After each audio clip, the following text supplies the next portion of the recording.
তো গত রাতের আগের রাতে চেকপোস্ট চলাকালীন সময়ে জমিন চত্বরের ওখানে আমরা একটা মাইক্রোকে থামাই। মাইক্রোটি যখন সন্দেহজনক ভাবে যাচ্ছিল, তখন আমাদের চেকপোস্ট দল, যেখানে Harunur Rashid sub inspector in charge ছিলেন, উনি তার দল সহ ওই মাইক্রোটাকে চ্যালেঞ্জ করে, এবং চ্যালেঞ্জ করার পরে মাইক্রো যে যাত্রী ছিল তাদের ওখানে একজন মহিলা এবং 3 জন পুরুষ ছিল।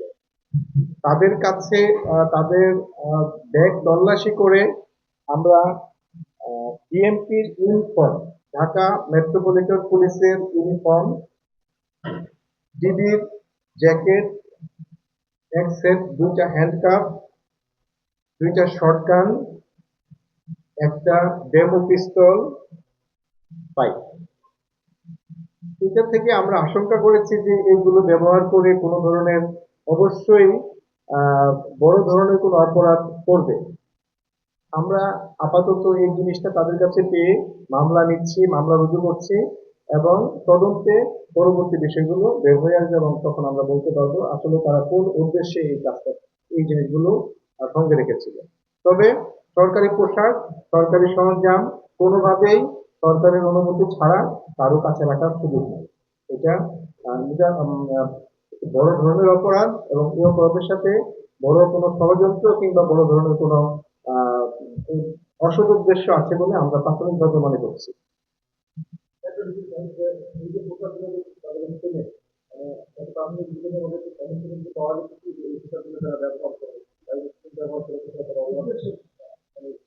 তাদেরকে যখন আমরা জিজ্ঞাসাবাদ করি, তারা প্রাথমিকভাবে জানিয়েছিল যে তারা শুটিং করতে যাচ্ছে।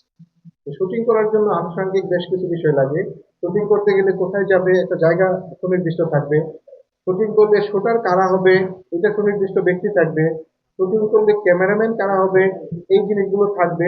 আমরা যখন শুটিং স্পট, শুটিং কারা করবেন, নায়ক নায়িকা কারা হবেন, এবং তারা এই মানে শুটিং কোথায় করবেন, এই জিনিসগুলো জানতে চাইলাম, সন্তুষ্ট পাইনি।